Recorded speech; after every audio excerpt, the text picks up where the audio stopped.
ఎప్పుడైతే శని తన స్వంతింటిని వదిలి ఒక రాశి స్థానం నుండి ఇంకో రాశిలోకి మారాడు. ఈ జనవరి 10లో కుంభరాశి నుండి శని మీనరాశిలోకి వచ్చాడు.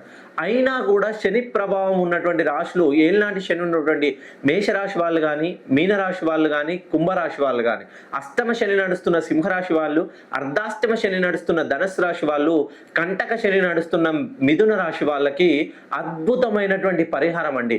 శని ప్రభావం వల్ల మనకి ఏం చేసినా మధ్యలో ఆటంకాలు కలుగుతాయి. ఎప్పుడు ఆటంకం, అవరోధం, అవమానాలు, అపహేళనలు ఇవే జరుగుతాయి. ఈ అవరోధాలను తట్టుకునేటువంటి స్ట్రెంగ్త్ తో మనం ముందుకు వెళ్తేనే జీవితంలో విజయం అనేది మన వశం అవుతుంది. నేను బ్లూ సఫైర్ ఒక పెండెంట్ ని పంపిస్తాను. అది 20 క్యారెట్ లో.